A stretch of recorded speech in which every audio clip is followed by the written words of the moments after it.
Last week's Mike-centric 5-0 was originally planned as Better Call Saul's 5th episode, rather than the 6th it became, a decision which makes sense in light of character reasons explained on the Insider podcast.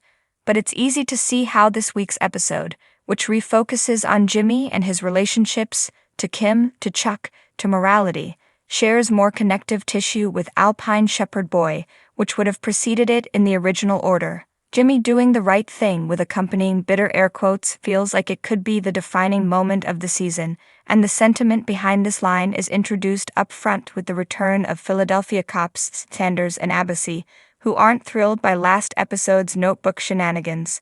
Abbasi's the younger of the two, an idealistic hothead who wants to nail Mike at all costs, while Sanders has a more shades of gray view of right and wrong. Though Mike's Philly backstory doesn't feature again in Bingo, it's integrated seamlessly into Jimmy's through this single scene between Sanders and Mike, who seem like they might have known each other before all this. Sanders implies that he more or less knows Mike is guilty, and that Hoffman and Fensky had it coming, so he tries to help Mike out by suggesting he persuade his daughter-in-law to keep quiet. But Mike's leaving his fate in Stacy's hands, I owe her that much, and tells Jimmy he no longer requires his services.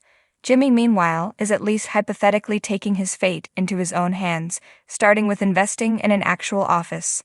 You gotta look successful to be successful, he tells an excited Kim, as he shows her round the glass and marble digs he's earmarked for his future. Even before the painful moment when Kim awkwardly rejects his partnership offer, this scene is tinged with sadness, because most of us know only too well the kind of office Saul Goodman ends up in, and it ain't a corner with a view. The pipe dream gets cut down in its prime thanks to the Kettlemans, who remain simply the worst of the worst.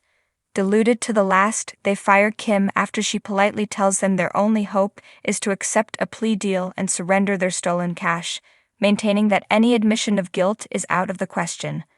There are echoes of Breaking Bad's book cooking Ted Bennick here, who responded with a similar air of wounded me? Entitlement when Skyler suggested he should perhaps pay back the money he owed the IRS. Jimmy does at least it to make the Kettlemans sweat a bit when they come crawling back to him, holding that nasty parting shot about him being the kind of lawyer guilty people hire over their heads. And he can afford to be more blunt than Kim can, which makes for some satisfying moments with Betsy, aka Yuppie Lady Macbeth.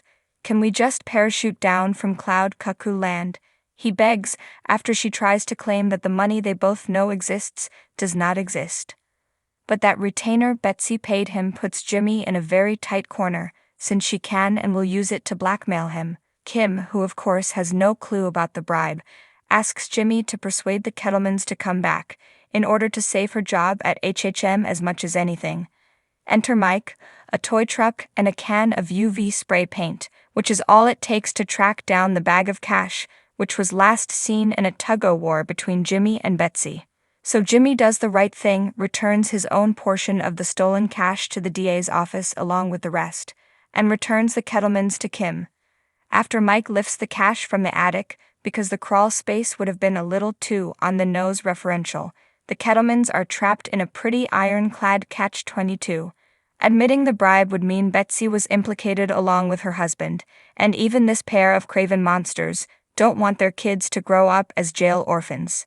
It's a resounding but hollow victory for Jimmy, who comes out of the whole scheme worse off than ever. You have to look successful to be successful, but when you're fronting as hard and as consistently as Jimmy is, maintaining the facade becomes a job in itself. He's lying to everyone who matters in his life, not to mention most of the strangers he encounters, and at the end of this episode we get a glimpse of just how exhausting that all is. This scene is so beautifully crafted, because you think it's going to be one kind of ending, a quiet moment of reflection, as Jimmy gazes out at the view he'll never have, and then it becomes something else entirely when he flips out. This is Odenkirk's most emotional, textured work so far, and it's such a relatable feeling, wanting something so badly that it's almost a physical ache, and the moment when he pulls himself back from near tears into chirpy secretary mode is telling. Doing the right thing is getting him nowhere but back to square one.